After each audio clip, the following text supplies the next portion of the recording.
All right. Well, we are back. Hope everybody had a great holiday season with their loved ones, and we've got New Year's coming up on the horizon too. So, hope everyone's enjoying an end of the year, the holiday season. We took a little bit of a hiatus here on the show, of course, to spend time with our family and friends as well. But we are back. We're excited about it. A lot's happened, Mark, and what happened most recently. That's why we decided to do a show here on Friday, kind of Yeah.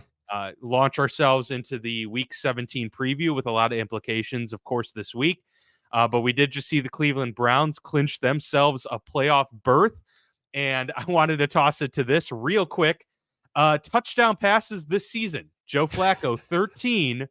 New York Giants, 13. Carolina Panthers, 13. Pittsburgh Steelers and Tennessee Titans, 12. And the New York Jets, 11. So Joe Flacco, who came out of the scene Wow.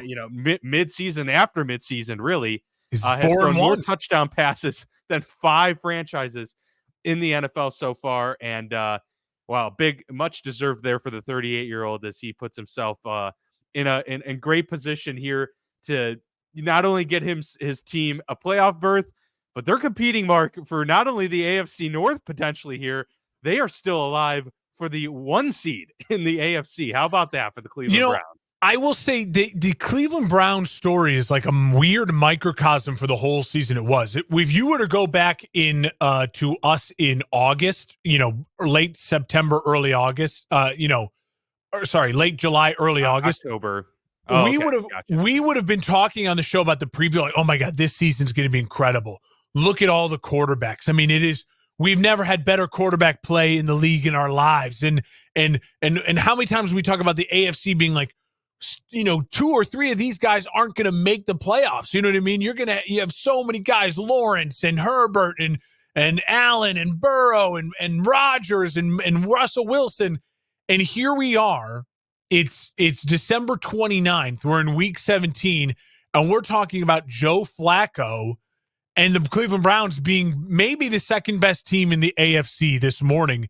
It's an incredible microcosm in the sense that we've seen a ton of quarterback turmoil this year, and we've seen from the star quarterbacks that have played through the year a lot of underwhelming performances and a lot of underwhelming statistics.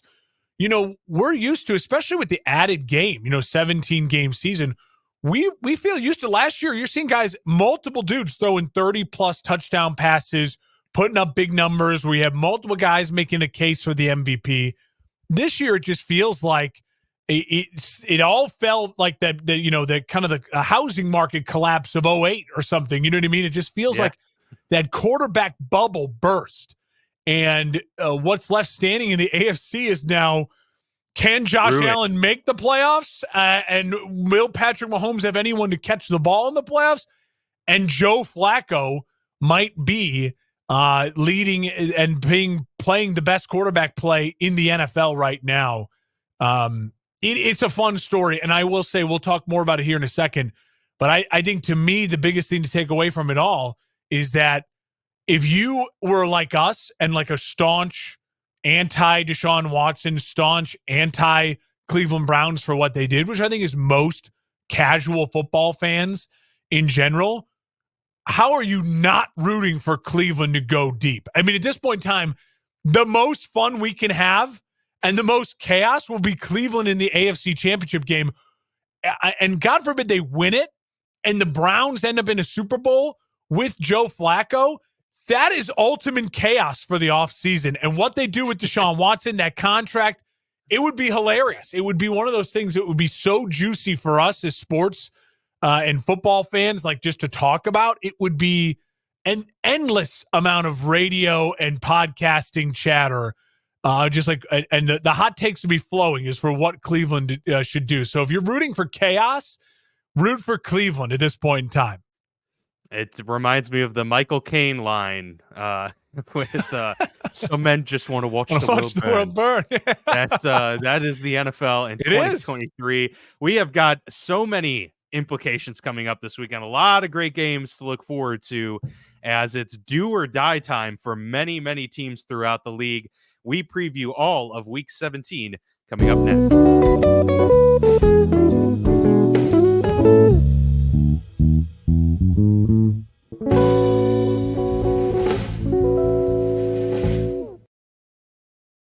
serving the Quad Cities area since 1973. And with over 50 years of excellence on their track record, you'll see why it's so easy to trust their experts when it comes to all of your home improvement projects. This family-owned business has you covered on all your needs. Protect your home or building from the elements today and get great roof repair services. Need new windows? No problem. Durham Remodeling can upgrade your windows and doors. Whether you want to upgrade the little details in your home or office, or want to tear a room down and start fresh, the expert contractors at Durham Remodeling have your back. Even the smallest changes can completely transform your space. Ready to start entertaining your friends for backyard barbecues? Durham Remodeling will help you plan, design, and build your deck and patio for the perfect outdoor space. Durham Remodeling's work is 100% guaranteed, so you can rest assured that you're getting the best service around. Call 309-786-6715 today for your free estimate for all your roofing, siding, flooring, windows, and painting needs. That's Durham Remodeling, 309-786-6715.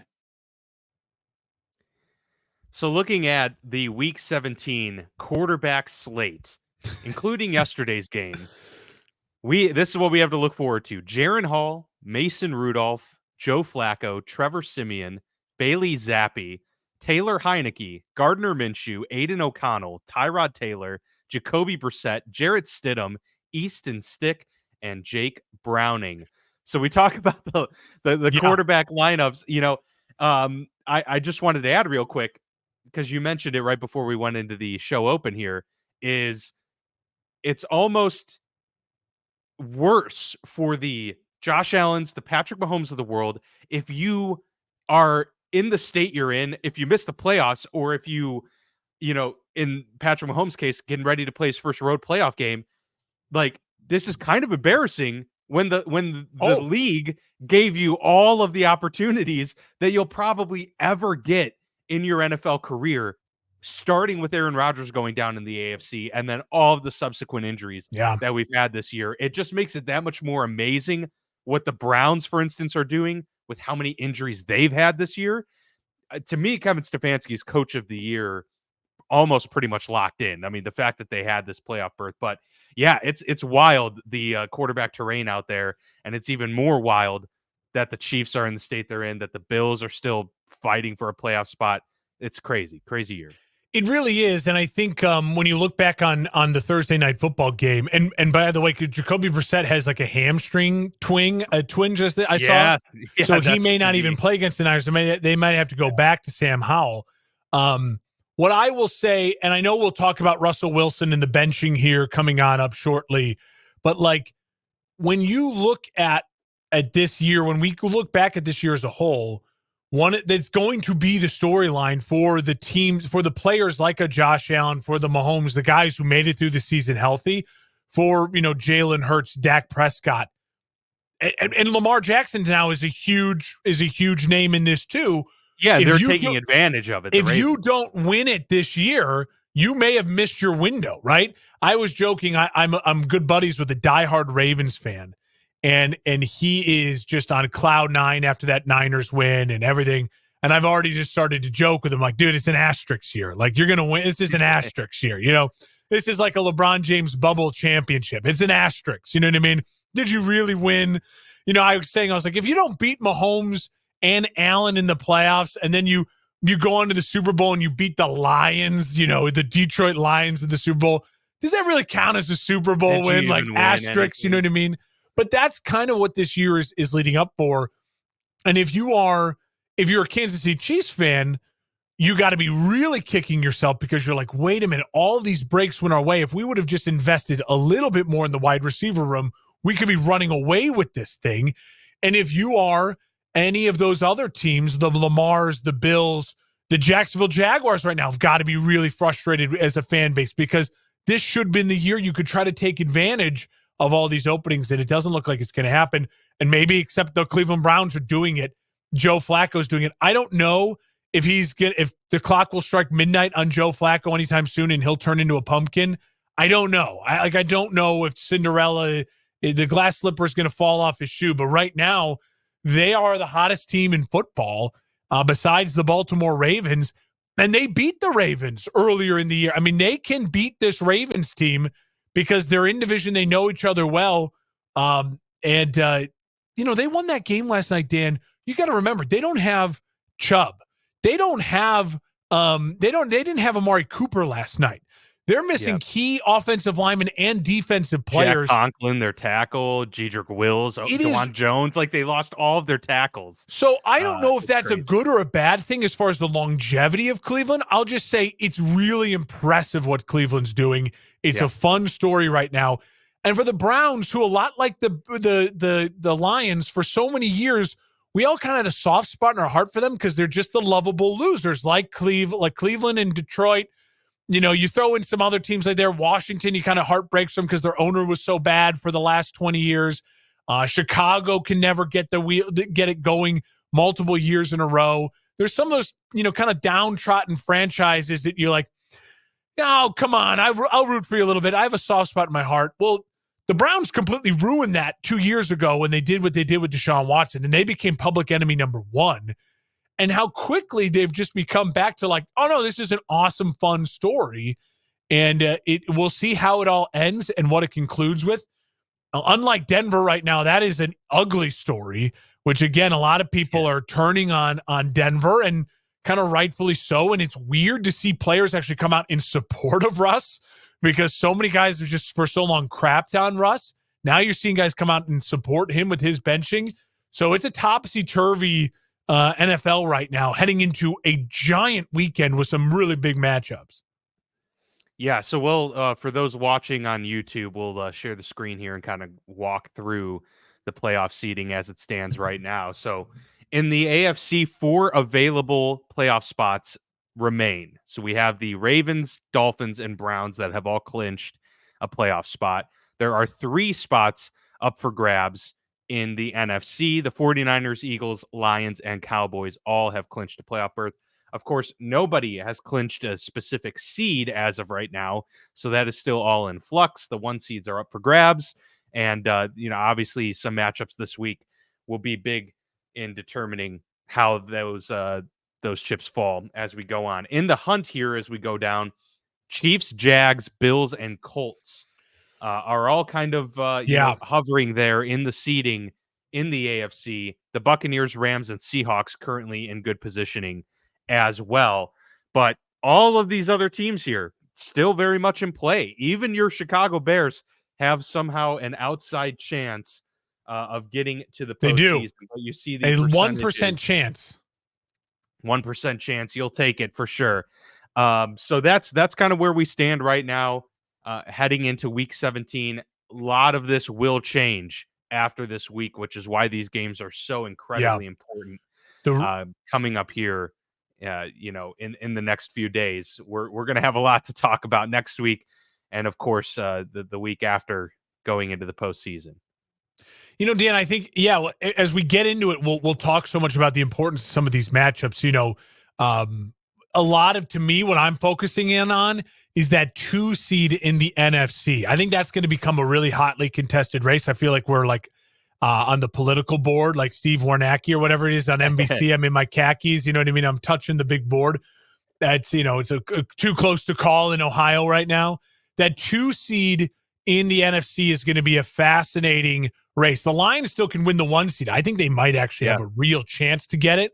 But if they don't, getting that all-important 2 seed is going to be crucial because it looks as though the way the NFC is going to shake out is that you're going to have most likely either the Eagles or the Cowboys at 5, and then a really solid team that's playing good football like a Rams at 6, which then opens the possibility for the 7 seed is going to be a Bears, a Saints, a Packers, a Seahawks, a team that is a Vikings, a team that is really beatable.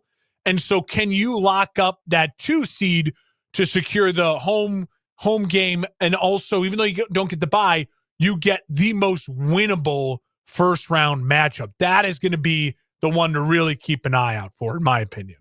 Yeah, still super valuable. Obviously, you want the 1 seed to get that lock in that home field advantage throughout, but it is very impactful to have that 2 seed. You get the best matchups, as you mentioned, and you have a very good chance of hosting multiple home playoff games as opposed to 4 seed or any of those wild card spots for sure. So yeah, lots to look forward to as we kind of move through those rankings and see how that shakes out moving forward. But let's look at some of the matchups this week then as we kind of preview week 17 here.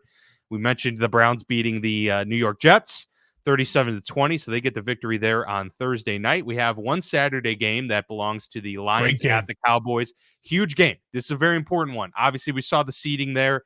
Lions need to win this one to keep their hopes for that 1 seed alive. The Cowboys needing to win here so that they can still potentially take the NFC East the division away from the Philadelphia Eagles and put themselves in contention for that 2 seed. So these are big ones. I think the Cowboys actually could still get the 1 seed as well if they win out and have some help along the way too. So this is a huge game. The Cowboys obviously hosting. They're a much different team at home than they are on the road.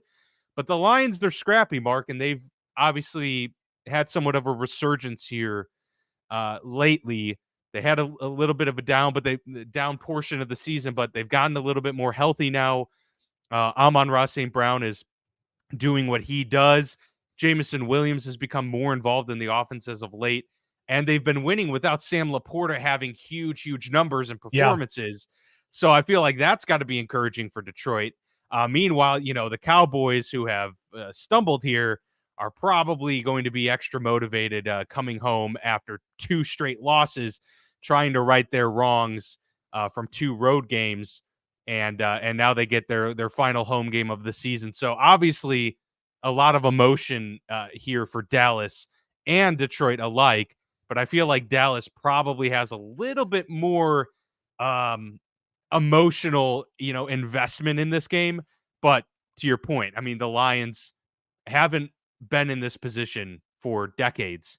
So I feel like they're going to be plenty motivated to, fight for that 1 seed here in this one. And I personally would take the Lions to win this game. It's a perfect trap game, right? In the idea that like Dallas comes home after 2 bad losses on the road to Buffalo and Miami.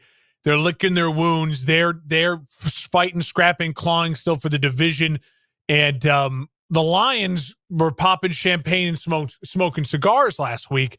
And so you think, okay, one team's going to have that little bit of a hangover. The other team's going to be the highly motivated team at home.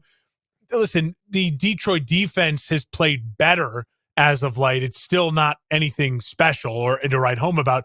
And Dallas, we know their offense is electric. And at home, their defense plays really good football.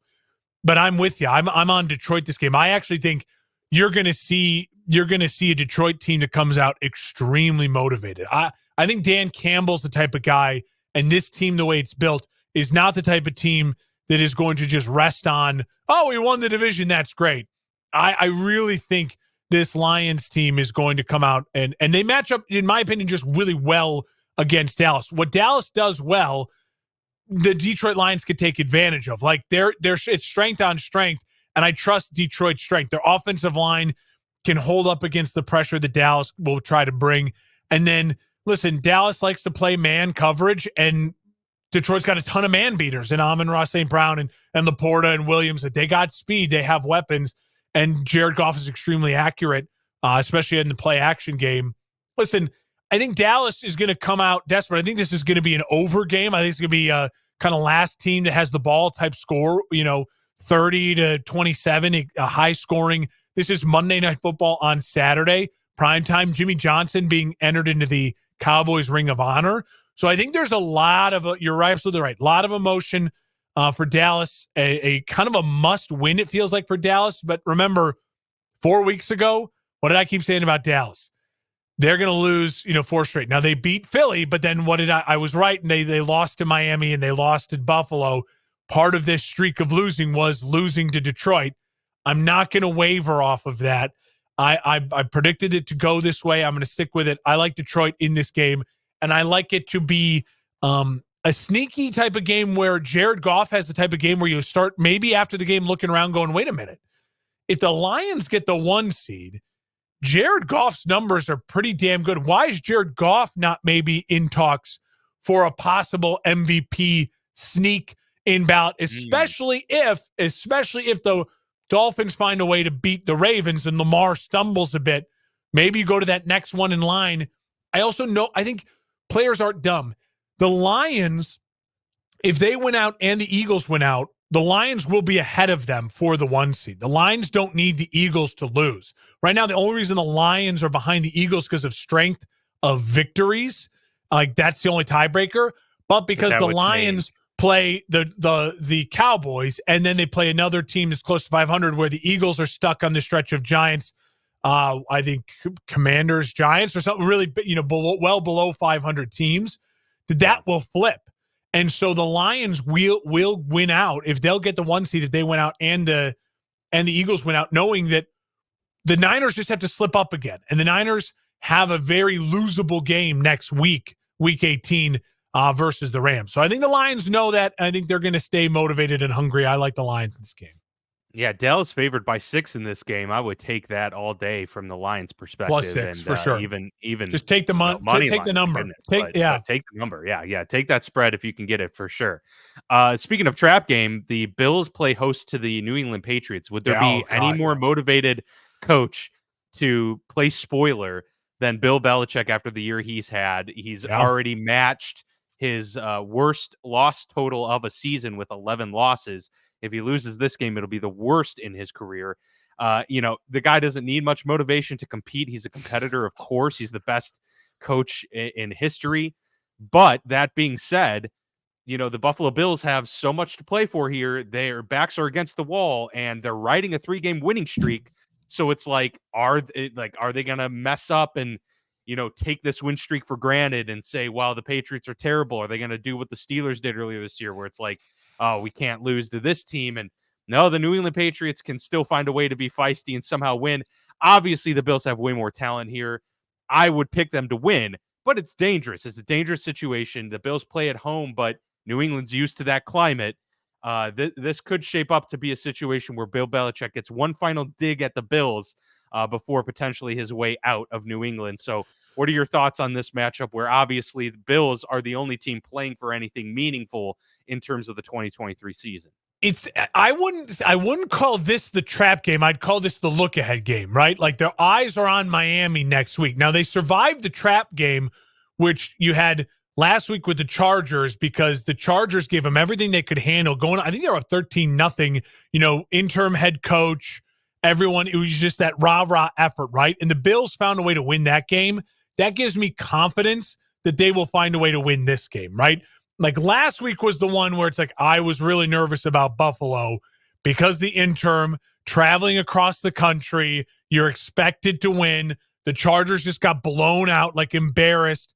And so they were able to survive that, which means, to me, mentally, they're a tougher team than I think we give them enough credit for, and credit to Sean McDermott and his staff for doing that.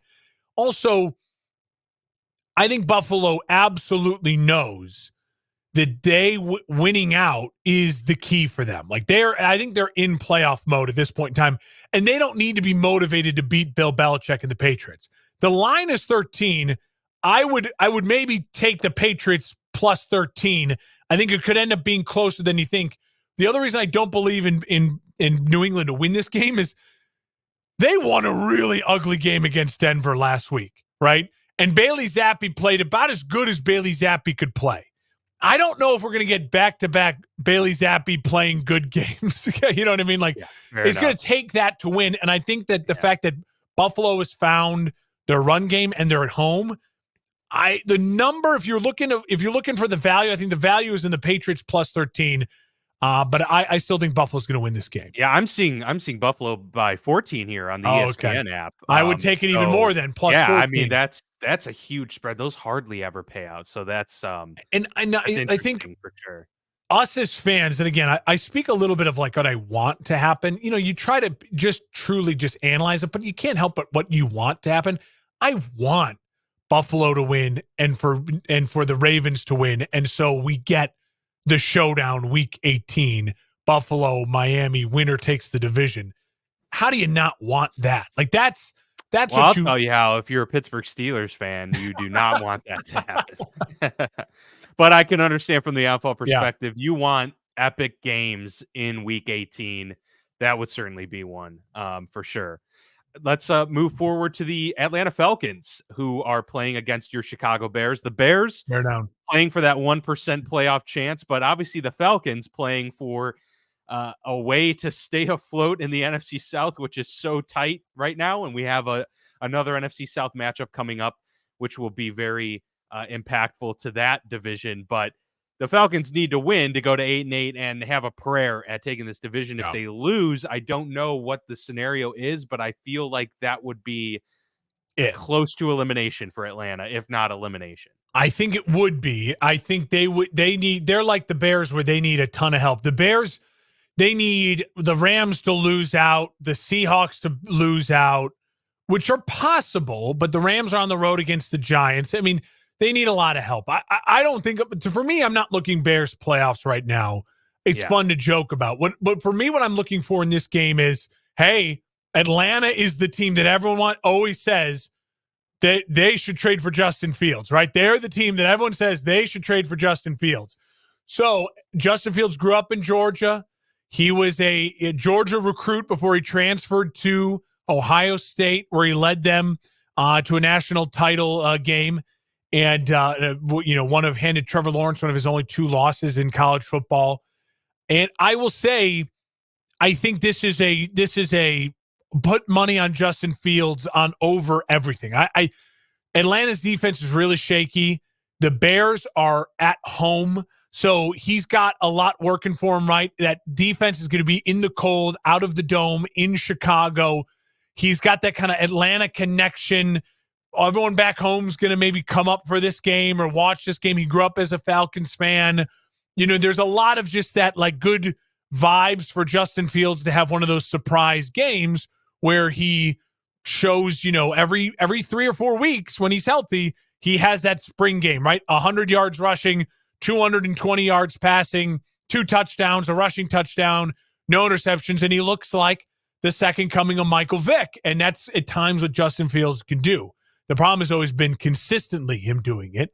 I feel like this is ripe for this type of moment. And again, the Bears just hurting themselves in the draft stock and making it all the more confusing for their fan base. And for me, every day, week in and week out, whenever I go anywhere, everyone asks me, Justin Fields, what are you doing? I think it's 90% of my conversations in life in general at this point in time are about Justin Fields and what are we doing? And so, yeah, I like the Bears in this game. They're at home, Atlanta, indoor birds, outdoors on the lake front, windy, cold, a little wet, chilly. It's been snowing here. Taylor Heineke. Yeah, I just think there's a lot that points to Chicago's favor this weekend. And that defense, listen, the Bears defense has been playing extremely good football since the Montez Sweat trade. And I think they can take advantage of this Atlanta offense for sure. Yeah, Atlanta has run its course at this point, I think, and they've reached their ceiling. They may eke out another win, but I don't have them winning out the rest of the way. So my best bet is they lose this game, and we'll see what happens in Week 18. But I think it's going to be between the Bucs and the Saints with that matchup coming up in just a little bit. But first, we'll focus on the Raiders at the Colts. The Raiders trying to continue that Antonio Pierce magic from the interim head coach, while the Colts are really trying to hang on to that, wild card seeding there that they have currently, but a loss to the Colts would really make things complicated and would put them in a position where they do not control their own destiny. So right now, the Colts in desperate need of a win here. They are favored to win this game against the Raiders, who have Aiden O'Connell running it back for the team. But obviously, and the Colts do get Michael Pittman back, it seems like. He has cleared concussion protocol, but has not been named active for the game yet, but I anticipate that will come in the next day. And so that's big. They get their wide receiver 1 back, Jonathan Taylor back for his, second full game from injury. So the Colts are bringing their full, slate of playmakers here. No Zach Moss, but with Jonathan Taylor, you don't need him. So, as a Pittsburgh Steelers fan, I want the Colts to lose. But I'm really in a position where the Colts are playing well. They're getting healthy at the right time. And the Raiders just are starting to not, hang on to that magic that we saw earlier this season from Antonio Pierce and company. They're still good. Still think that he should be the head coach, but I think the Colts have more in this game, and they're at home too. So if there's even a 50-50 split, I'm going to give the edge to the home team here, and that happens to be Indy. The Raiders won their Super Bowl last week. They're not getting. I don't think they're going back to back. They beat the Chiefs. They squeezed every ounce of juice out of that one on Christmas Day. It was an incredible win. The Chiefs looked like poop, and they won that game with their quarterback not throwing a pass in the second half. It's an insane win. Which not just the second half, the last 3 quarters. I think it was just past the first quarter. It was an ugly win for the Raiders, but I think they play well in this game. I think they play against the Colts well. I think they get up, but I'm with you. The Colts, better team. They have more to play for right now. Their path is still really in front of them. This is a really winnable game at home. I don't see the Colts slipping up here. I like Gardner Minshew to actually be able to move the ball. Pittman coming back. I'm going to roll with the Colts in this one, and then that eliminates the Raiders, and I think that's probably the right thing. And let's start getting rid of. There's so many of these 7 and 8, 8 and 7 teams. We got to start separating and getting rid of some teams. So part of my desire for the Colts to win is to just be like, all right, I don't have to worry about scenarios anymore. Yeah, I think one thing that going into next year's preview, I'll try and be more cognizant of is having more middle of the road teams, because coming into the year with the predictions, I think I had a lot of 5 to 6 win teams, but as we're seeing, there's a lot of 7, 8 win teams out there right now. And that's really what's packed into the middle of the NFL. One of those teams is the Los Angeles Rams at 8 and 7. They go on the road at the Giants, who will be turning to Tyrod Taylor to start for the remainder of the season. But the Rams, as we've talked about here, very much playing for the playoffs, which I didn't anticipate being the case at this time of year, but they have really played well down the stretch here. They too are a healthy unit. And so the Rams are 5.5-point favorites. They have a lot riding on this game. If they lose, they are then also talking about multiple scenarios where they don't control their own fate in week 18. And nobody wants that to be the case in the final game of the regular season. So the Rams with a really good opportunity here to solidify themselves in the NFC playoff race. How do you see this one playing out in week 17? I love the Rams. I picked them to win the division. That's not going to happen. But I think, my gut feeling on the Rams has really come true. Now, I didn't know Puka Nacua would be Puka Nacua, who he is, and he's phenomenal. He's been fantastic. But I will say, I think the Rams are a lock for this game. They're playing a brand of football right now that can travel, whether it's home, away, good teams, bad teams. No one has played the Ravens close in the last 10 weeks except for the Rams and the Browns. And I mean, that says a lot about the type of team the Rams are right now.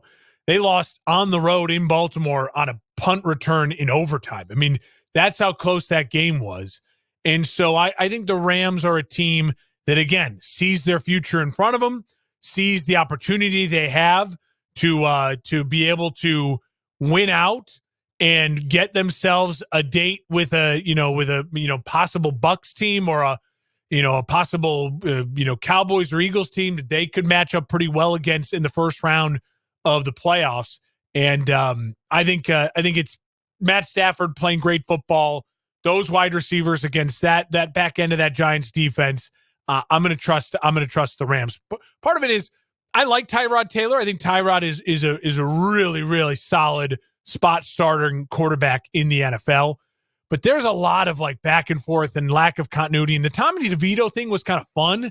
Now it feels like the Giants are just back to being okay, they're just not. Yeah, they're just not good. And that run its magic. A lot of people comparing it to the Jeremy Lin. It is very similar. Surge, yeah, very similar. And I think that's just over now. And so I think you'll see a Giants team that understands the best thing for us to do is to lose, and a Rams team that knows that they're playing for a lot more right now. Yeah, for sure, no question. All right, moving forward to the Cardinals at the Philadelphia Eagles.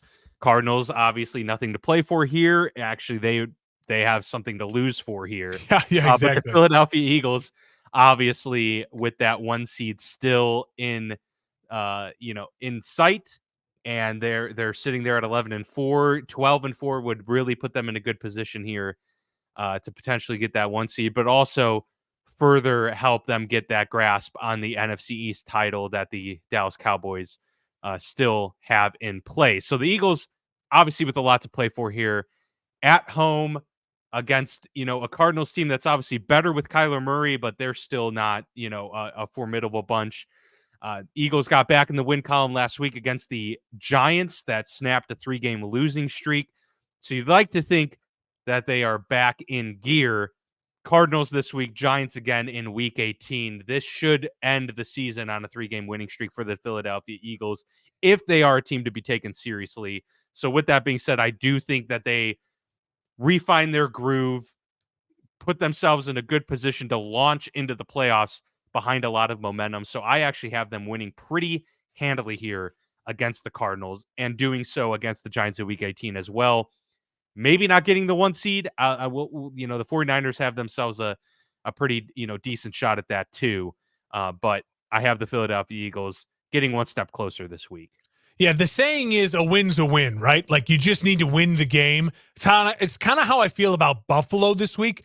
I don't really feel that way about Philly. A win won't just be a win for Philly. They need to win this game. They need to come out early, dominate early, pad some stats, get your mojo back, and beat the crap out of a bad team, and really give yourself that confidence offensively. Hit a couple big plays, score a couple easy touchdowns. Defensively, cause some havoc.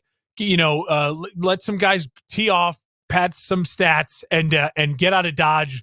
Win this thing by 17, 20 or more points. Like that's how you'd feel good. If this game is again like last week where they get out early and they let the Cardinals back in and then it feels like they hang on to dear life for a victory, your faith in the Eagles will just be that. It'll be a coin flip. Like they can score with anyone, but can they consistently do it? They just haven't shown it over the last 4 weeks. So they need to come on out and have a dominating win. I'll take the Eagles to win. I hope they win big, but I'm not sure. I feel confident they'll win, but a win's not just a win for them this week. No, yeah, it definitely has more meaning to it for sure. One of the probably I didn't think I'd be saying that the Saints Bucks would be such a must watch affair, but at this point in the season here, both these teams are playing for the NFC South division title. If the Buccaneers win, I believe they clinch it. Yep. Yes, they would. So the Bucks can absolutely clinch this one. The Saints would put themselves in a position to still get to the playoffs and clinch the division title pending what happens in week 18. So the Saints are basically playing for their playoff lives. The Buccaneers playing to just secure it now and maybe give themselves an opportunity to rest some people in week 18, which would be crazy to think that they'd even be in that position. But the Buccaneers have been surging lately. The Saints have kind of had this roller coaster pretty much the whole second half of the season here. So Saints have more to prove, but the Bucks have so much on the line in terms of making all of this worth it, and so that's kind of a lot of pressure for I'm all on the Bucks of this one, and I know that kind of scares me because it seems so obvious. They're at home, they win, they lock it up, and then they can rest players against the Panthers next week, and then they'd host a playoff game. Like it seems so easy, and like this is how it makes sense. And so, and also New Orleans is one of those really volatile teams that we've seen them go on the road early in the season, like against New England, and beat New England. What was that? It was like 30-0 at like halftime. Like this is a team that when they put things together and they actually, play sound football, can be an impressive football team. But the problem is they are the most inconsistent team maybe in the NFL right now. And I'll say this. At this point in time, I don't think Todd Bowles is a great coach. I think he's a fine coach. I think he's a good coach. I know Dennis Allen is a bad coach. And I know the Bucks are having a lot of fun and they are playing with house money. And I know there's a lot of pressure in New Orleans. And those fans are frustrated. The team is committed to Derek Carr in this big contract they signed him to in the offseason. They don't like their head coach and they shouldn't like their head coach. I'm going to go with the vibes on this one and just trust that we think the Bucks will win. the Bucks are the better team. It makes sense that the Bucks will win. I'm just going to stick with that and say the Bucks win. Now, knowing that, we'll be looking at that game and be like, "Oh my God, the Saints are up 24-7," and like, what the hell happened? You know what I mean? But Sure. I'm going to trust my gut in this, saying that the Tampa Bay's been playing really. It's not that Tampa Bay's been beating up a bunch of bad teams. They've just been playing really good football against some okay teams and taking care of business. I think they do the same again in division at home. I heard a stat somewhere today. I think it was on Pardon My Take. New Orleans is playing an outdoor game for the first time since like mid-October. That's like, crazy.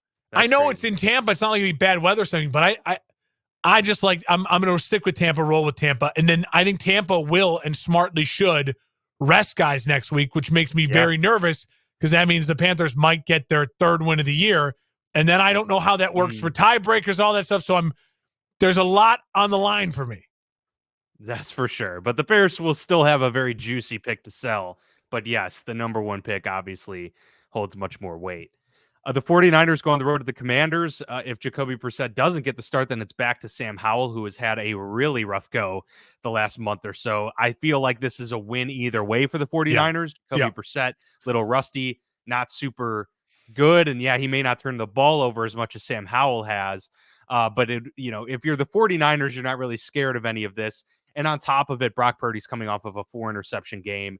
They're not going to remotely, touch the Commanders are dead here against the Commanders. So it's over dead for Washington, and the 49ers will probably rout them in this game.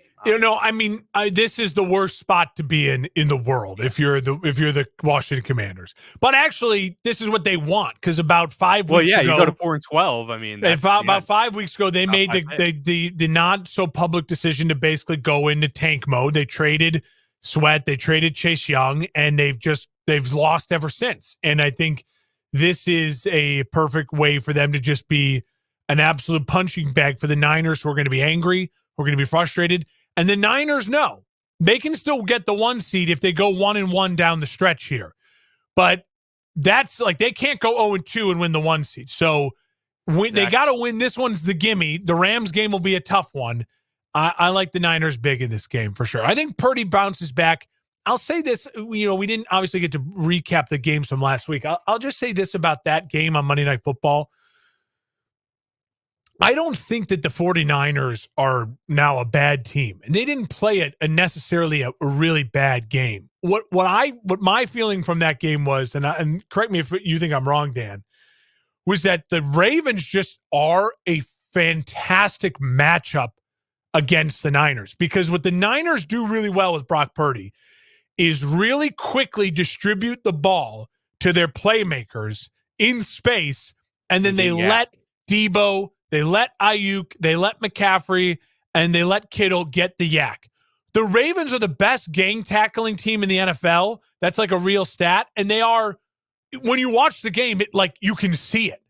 Guys catch the ball, and there's 3 Ravens on them. I mean, it's wild. And that's why I'm really concerned if I am Kansas City having to play Baltimore, if I'm a team like the Niners having to play Baltimore again. Teams like the Bills, they don't play the game the same way that that Kansas City and San Francisco do. They could just take advantage of Baltimore because they're just going to try to beat you one-on-one with deep plays. They're not get guys in space and then hope for a yak, right? That's just not, it's a different type of offense. And that's why I think Miami's in real trouble. We'll talk about that coming on up here. But I just wanted to quickly say, I'm still high on the Niners. The problem the Niners are going to face is the next time they play the Ravens might be in the Super Bowl, and the Ravens just are a bad matchup for them. But the Niners will have revenge on their side, so they'll that'll play as some sort of factor into it. Well, they have one glaring weakness, which could be a problem come playoff time. I mean, this was really genius scheming by the Baltimore Ravens and prepping. Their biggest issue, the 49ers, is that if they are taken off script, they're in shambles almost, right? They can't play from behind. Most teams can't take them off script because they're that good at dialing up a script.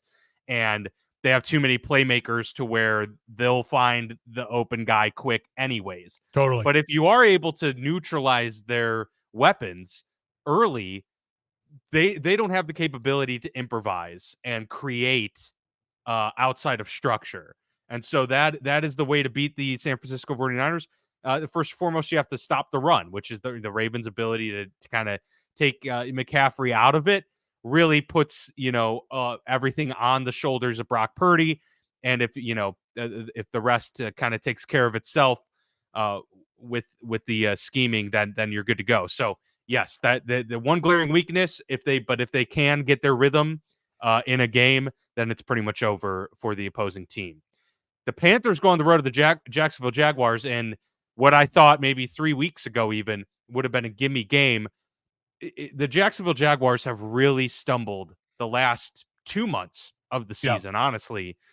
Trevor Lawrence has not been playing well. Granted, he's been hurt for probably half the season here, and he is still banged up with that high ankle sprain. Looks like he's going to play. Then the concussions. Now it's the shoulder injury that's popped up. It's looking like he wants to play, and they very well might have to have him go out there, even though you would like to think that this is a game that they could afford to not have Trevor Lawrence in. I'm not sure that's the case, and this is a must-win for Jacksonville. At 8-7, they are still fighting to have the AFC South. They're kind of lucky that C.J. Stroud wasn't available for the Houston Texans the last 2 games, couple weeks, because if he was, the Texans would be the leaders in the AFC South, and the Jacksonville Jaguars would be playing for their lives, their playoff lives, and hoping for a wild card spot. They're lucky to be in the position they are, but this is a must win. And, they're just, who knows? I mean, man, the Panthers could win this game. I would take the Jacksonville Jaguars, obviously, Mark. But I don't know. If they have to start CJ Beathard, what's going to happen? Crazier things have happened, and the Panthers are still trying to win games with Bryce Young and still trying to do something. So it could be one of those nights for the Jacksonville Jaguars and a season that just crumbles in front of our very eyes. Jags got really lucky that the Colts and the Texans lost last week in their loss as well. Huge. And so I'm back on the Jags. I think this is a Jags. This is their get right game. I really do think that, and that's not just me saying as a Bears fan, I really need the Panthers to lose, but which I do. That's very obvious. But all signs point to Trevor Lawrence and this offense being able to use the Panthers to just find some momentum, right? Get your run game going, get the play action pass going again, hit a couple big plays and get out of Dodge, right? And then live to week 18, fight like heck in week 18, clinch that division, and then you're hosting a home playoff game again. And they made it to the second round last year. And, you never know what can happen if you get the right draw in the playoffs.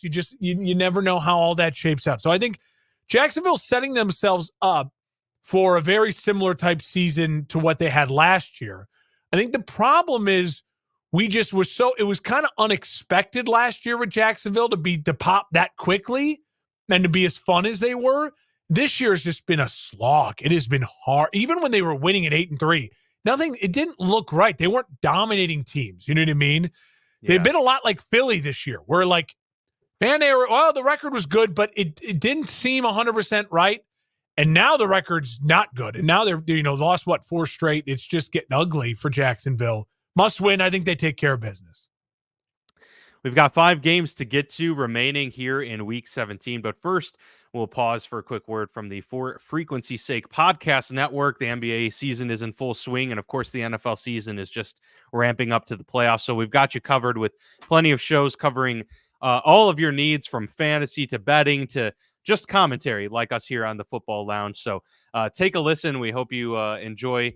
And be sure to like and subscribe anywhere you can. For Frequency's Sake has you covered on all things sports. From the squared circle to the hardwood and the gridiron to the speedway, we've got something for everyone. Walk down the aisle with the boys from Cards Subject to Change every Sunday as they take a deep dive into everything pro wrestling. Need your gambling fix? We've got you there. Enter Pit Row with Rod Villagomez and Fast Money as we win the checkered flag with NASCAR, Xfinity, and truck race winners and props. Football more your style? Explore the waters of NFL DFS with DFS Deep Dive with Brian Craighead and Jordan Kernan each week. More into the science portion of the game? We've got a double dose of action there. The Professor John Bush and Dennis Michelson take you into their science lab and dissect your week in the data lab. Want an analytical take? Nick Gurl and the team at Gridiron AI come to you each week with The Lab. Need to know who to start last minute? The network's flagship show, For Fantasy's Sake, is here in a pinch. The fellows come to you live every football Sunday from 10 to 11:30 Central with the week's best DFS, gambling, and lineup advice. And wrap up your Sundays with Joe Winkle and Nick Brinks as they come to you live with educated ignorance looking at all the day's action. Can't get enough of Joe? He comes to you 3 times a week. Not enough football on Sunday? Not a problem. Kick your feet up at lunch on Monday and slip on into the football lounge with Mark and Dan while they look at the week that was in news, notes, and more. For frequency's sake, you know what we mean. All right, so let's move on to the Tennessee Titans at the Houston Texans. Titans, of course, have already been eliminated from the playoff contention, but the Houston Texans still have a shot at the AFC South title and a wild card if possible. They're getting CJ Stroud back. Big moment here for Houston. Hopefully that there's not much rust for their sake on the part of CJ Stroud. Meanwhile, the Titans are turning back to Will Levis, who is healthy and will start this game. So, for those who are looking for the AFC seeding shakeup, Will Levis here for the Titans, might make this one a little bit more difficult for the Texans to pull off, but the Texans still, of course, favored in this game to win. They would go to 9-7 if they do so and really put the pressure there on Jacksonville and the rest of the AFC in the race here. So what are your thoughts on this matchup? Is Houston, I mean, obviously they're deserving the way they've played this year. Oh, yeah. But do they feel like a playoff team in your eyes? Well, I mean, the fact that they stole a game with Case Keenum and were able to stay alive a little bit in the 2 weeks that CJ was out. Listen, again, Houston is playing with such house money, and I think they know that too. And I think there's a looseness. They're so young; they don't know they almost don't know the pressure yet, right? Rookie head coach, led by a star rookie quarterback. Now, yeah, I like Houston a lot in this spot. I think Houston will go in, take care of business. Tennessee's not going to make it easy. Tennessee is Mike Vrabel tough. They're going to battle. I love how creative they're getting with some of the Derrick Henry stuff here in the last couple of weeks. It'll be a fun game. I think this will be a fun game to watch, but I'll take Houston winning tight. CJ Stroud kind of does it again, late game heroics to keep the Texans alive. At this point in time, I kind of want Jacksonville to win the division and for Houston to find a way into a wild card spot. I think that would be a possible fun matchup to see Houston, on the road at a Buffalo or at a Kansas City in round one. I think could be really fun, and so I'm kind of rooting for something like that. That would be exciting, no question. I think the way Houston's played this year, DeMeco Ryans, what he's done with that club, I'd like to see them in the postseason. Pittsburgh and Seattle are both in very similar situations. They're both fighting for their playoff lives as well. They both need to win. They both need to win. Both need to win out. And Pittsburgh going on the road for this game will start Mason Rudolph. That became official today. So it will be Mason Rudolph yet again. The right move for Pittsburgh after performance they got from him. That was the best quarterback performance that the Steelers have gotten, which is, kind of sad to say, but it was objectively just a good quarterback performance against Cincinnati this past week. Different here on the road, hostile environment against, an overall probably better team in Seattle. It's going to be a tough test for Pittsburgh. Seattle, obviously, is putting in the position here with, Geno Smith back and trying to make a run at this thing.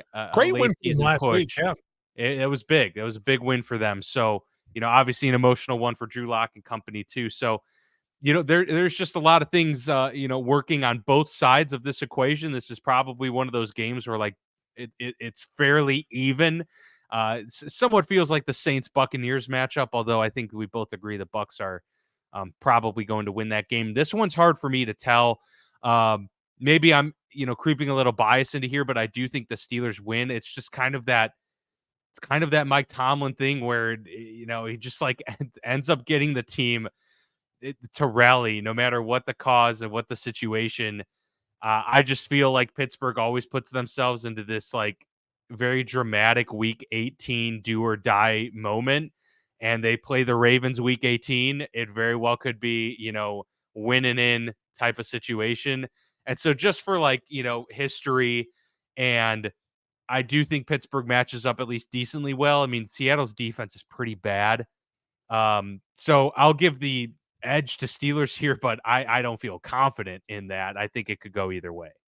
Yeah, I'm with you. I think it is a very much a coin flip kind of either way game. It's just a tough travel week for Pittsburgh all the way to Seattle. And Seattle knows that they have a more clear path as far as winning out and getting in and having the chance to get in versus Pittsburgh does. Pittsburgh's got to, you need some things to really break and fall your way. Pittsburgh, to me, it's interesting is can Mason Rudolph do it 2 in a row, right? Can he find that magic and get that second one? I mean, obviously they fed Pickens, which was smart to do. Just he's the diva wide receiver, he's the star. Feed him because the other guys weren't feeding him enough. And hopefully it opens up other things. I would stick to that game plan, right? Seattle, their corners aren't exactly Pro Bowl all-world corners. Can you get the ball to Pickens as much as possible, and hopefully it opens up some play action, some other things with the run game to where you can stay alive in this game. Because the Seattle Seahawks, listen, Walker's a really fun running back. They have offensively, they're fun to watch, Seattle.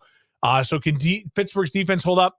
I'm going to take Seattle because they're at home. It's a tough travel for Pittsburgh, and I just don't think Mason Rudolph could do it 2 weeks in a row. My question to you would be, before we move off this game, if Mason Rudolph wins it, do you just ride with Mason Rudolph the rest of the way? Or where's Kenny at health-wise? And this, the whole thing was he was supposed to be like 3 weeks, ankle sprain. That's why they got the surgery, get him back quicker.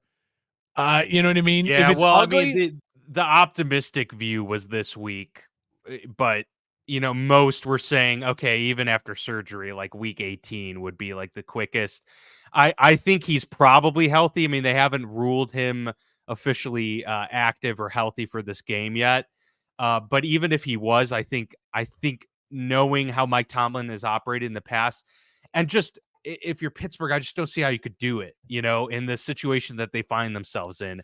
I think they had to go with Mason regardless this week. And yes, if he wins, if they get a victory, I think it has to be Mason the rest of the way, even in the playoffs. As much as you want to get Kenny Pickett playoff experience. That's my thought. And I guess it would depend what happens week 18 too, but I think he gets the start week 18. And I think there's a short leash.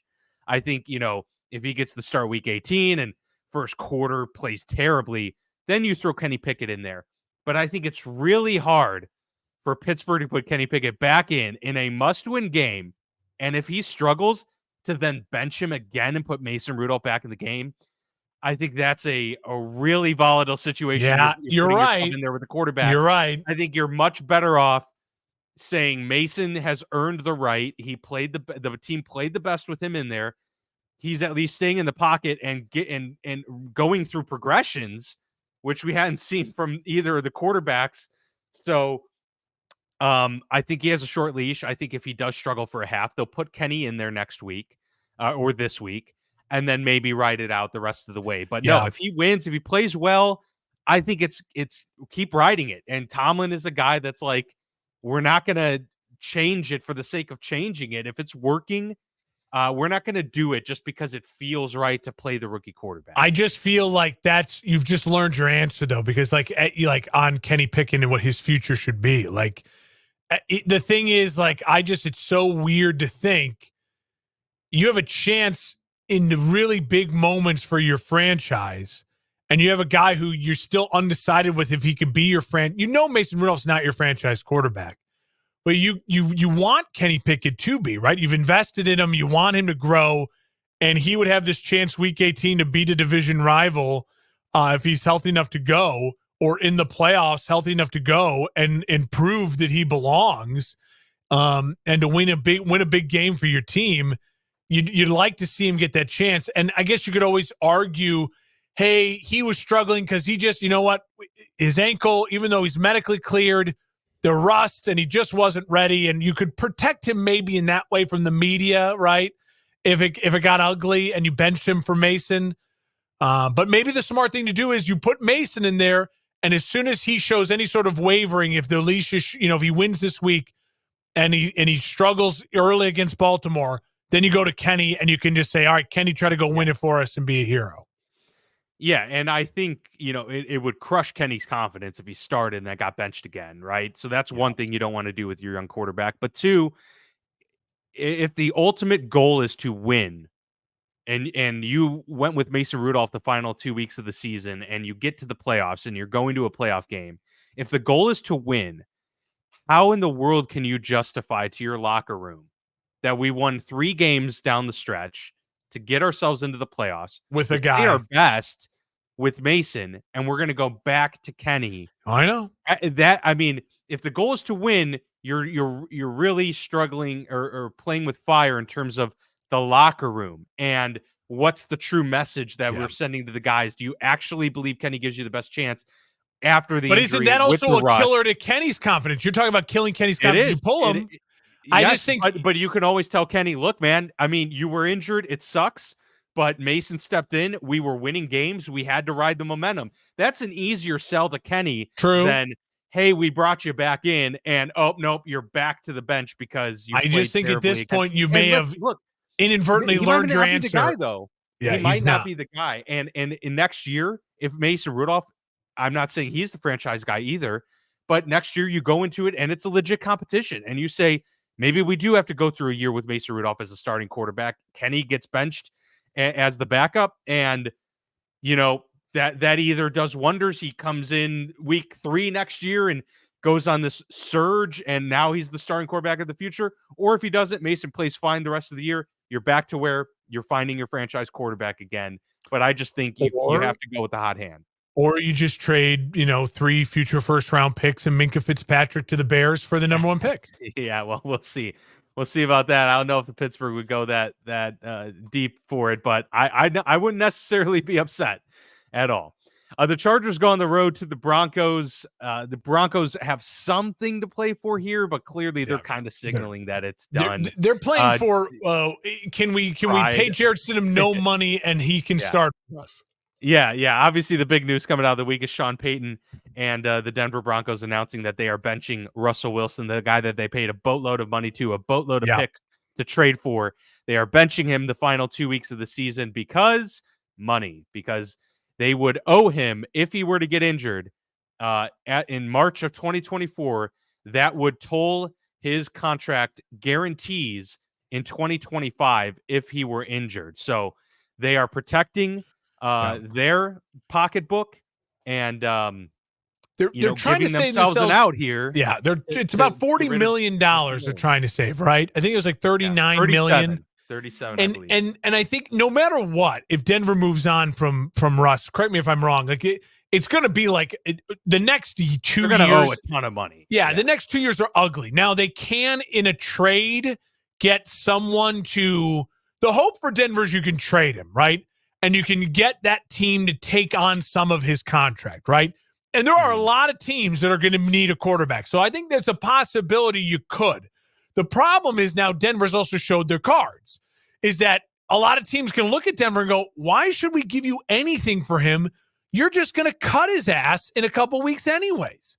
So it's a little bit of that, like you got to find the right buyer who wants to we want him. We don't want him to hit the market. We'll take him. We'll show him that love, and hopefully that rights the wrongs. There are some spots for him, and we'll have a lot of talk about that in the offseason. I will just say this. Who cares about this game? I think Denver wins. I think Stidham plays well, and I think it's all this kind of – it'll add to the juiciness of the story, right? Sure, that's going to be that's my prediction. Dan, this is what I want to talk to you about in this spot here, the couple minutes we have for this game. The best thing that happened to the Chicago Bears over the last 3 days was the benching of Russell Wilson and the benching of Sam Howell. 2 more organizations just showed you, and now maybe we're talking about the Steelers as another, just showed you we're waving the white flag in our starting quarterback. That adds another 2 teams to the pool of like the 5 or 6 teams we already know who are going to be aggressive in the quarterback market. And so that is great news for the Chicago Bears. Because now you can start really looking around at people saying, no. If you want the right, as of right now, again, knock on all the wood. Please, God, let the Bears end up at the number 1 pick.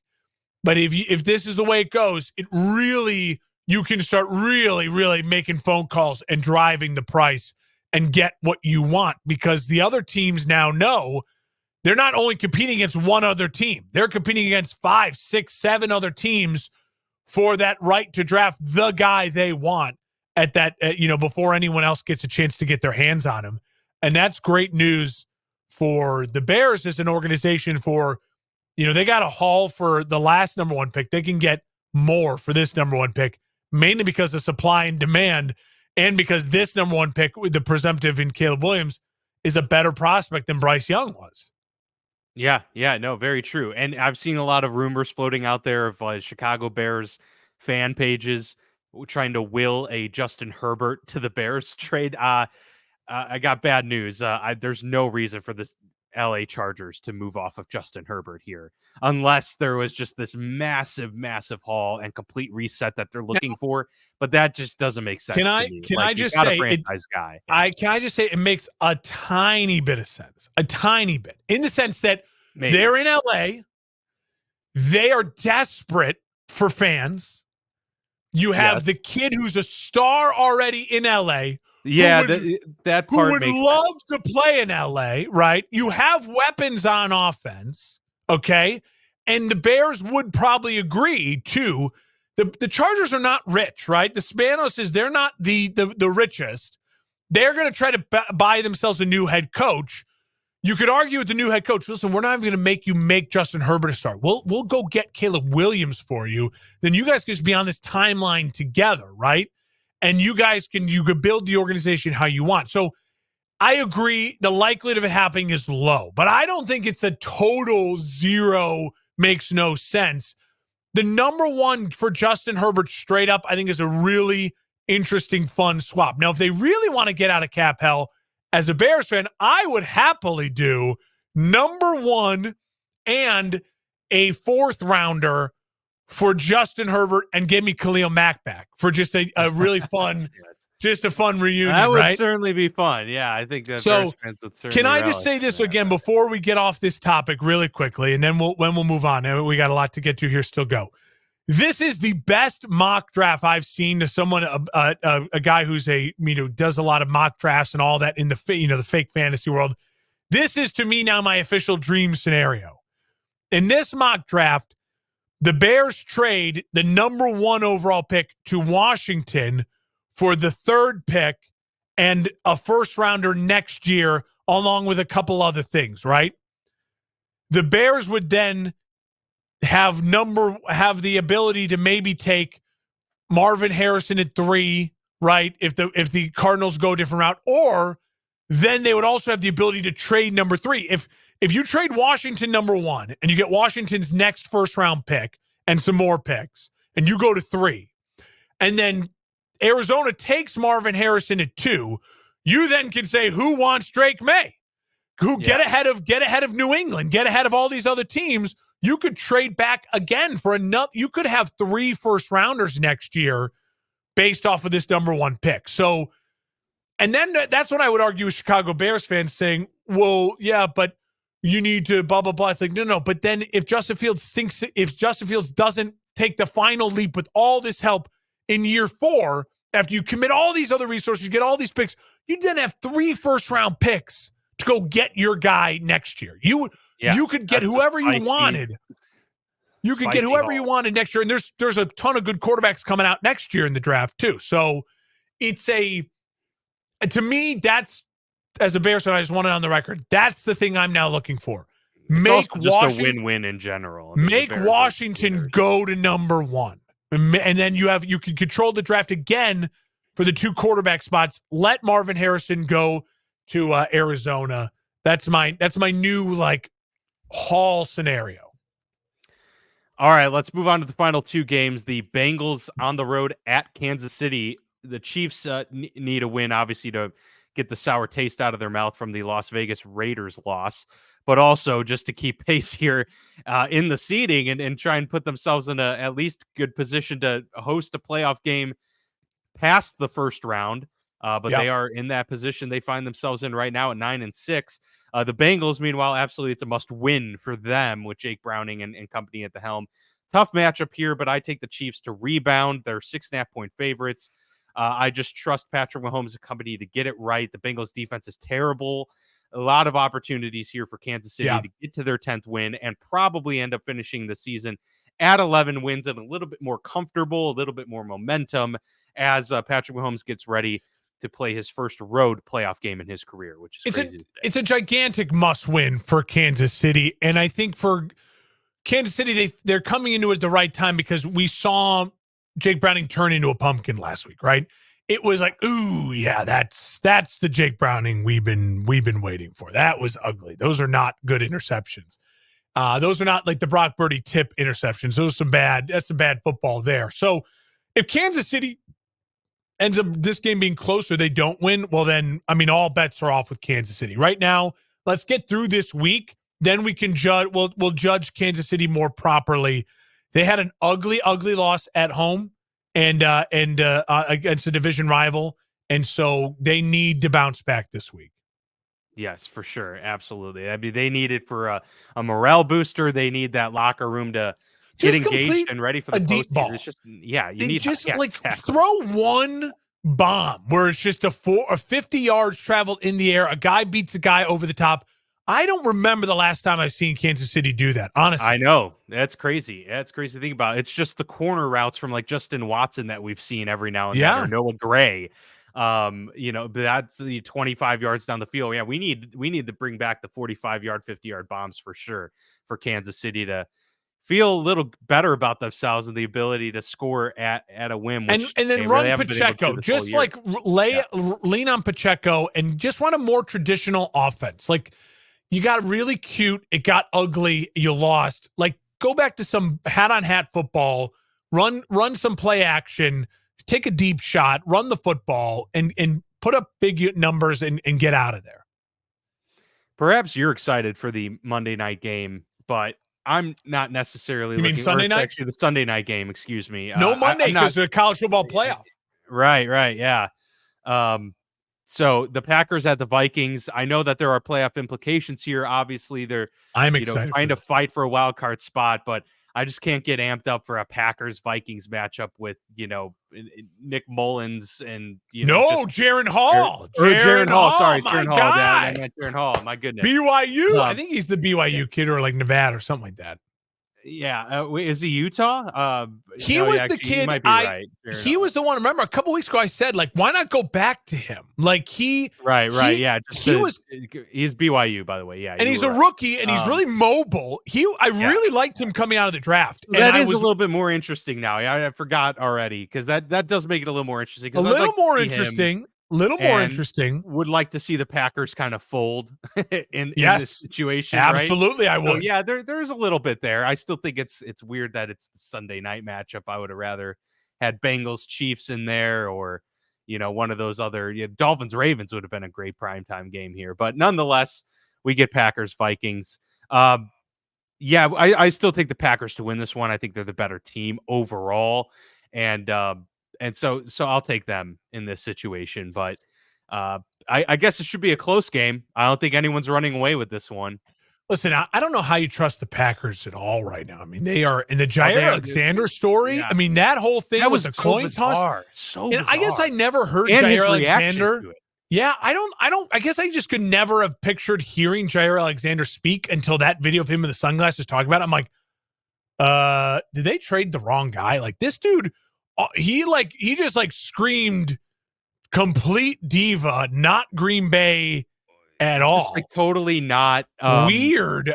Very careless about it all. Whatever. Yeah. What a bizarre story. And he's benched for this game, isn't he? I think they benched him. Yeah. And so we'll quickly throw it out there for anyone who doesn't know real quick. Like he was only captains get to go out for the coin toss, right? And he's not voted a captain. And he was not voted a captain for that game, but because he was from Charlotte and it was against the Panthers in Charlotte, he felt like he was obligated to go out there and represent his hometown. So he went and crashed the coin toss, which is a no-no. And then he also said, speaking for the defense, like, we want the ball, when the coaching staff said we want Well, you know, he said or we'll the put the defense wants defense the ball. out there, which if you don't say the words correctly, like defer, then what can happen is you can put your defense out there to start the first quarter and the third quarter. Like Right. and Yes. so he was, and I He didn't put love them in the a position where they could have had to be on defense for both the first quarter ugly. and after I'm the glad half. the Packers benched him because it's one of those things Yeah. where you're like, no. And that press and this conference that the interview afterwards was just ugly because there's no ownership of like, listen, my bad. I should have I should have checked with the coaches to make sure it's okay. Like he did say I think there was a misunderstanding. Like I don't think they knew I was from Charlotte or whatever. But like, hey, speak up. But that for was the game. more about him saying like they should have put me out there as a captain. Yeah, but it was almost like he was digging his heels. Yes, I'm okay with him having the reason for it, but I'm not okay with then the lackadaisical, just kind of like whatever. And like, I know you're not the quarterback, but you're a little bit of this. You're a star player on that team, a face of the franchise, and in a year that he hasn't had a great year, he's been really banged up. It just was ugly. I'm riding with the Vikings. I'm riding with my guy, Jaron Hall, and I want to see the Packers lose and then the Bears go beat them week 18. Yeah. That's what I want. Yeah, for sure. So that will wrap up the week 17 slate really quickly. Pretty much every game has a meaningful impact. College football playoff. Any insight? Michigan, Alabama, Rose Bowl, Texas, Washington at the Sugar Bowl, I think. Yeah. So personally, I like Texas in this game, but I think I want Texas to win the game, but I don't know. I mean, it's that's a difficult, to me, that's the more difficult matchup. I have a lot of confidence in Michigan, to be quite honest with you. I do too. I think Michigan is the best bet of the, college football playoff to make it to the championship. And so they got Team of Destiny really vibes to Michigan. Them. Yeah. And they just, they play such a physical brand of football that it's, and Alabama, like it stacks up well with Alabama. Obviously, Alabama can win. They're Alabama. They surprise a lot of people, but I feel good about Michigan's chances. I feel good. Like they also, like to your point, they have this whole like the world's against us type of thing, to where they have that vibe around them, and Michigan's obviously been trying to get that national title. So to me, Michigan's the national championship winner this year. But yeah, I don't know. It's a tough call for the other game. But my heart wants Michigan, Texas, because I just think that'd be really awesome. Fun. Big brands, different brands, and I've always been a diehard Longhorn fan.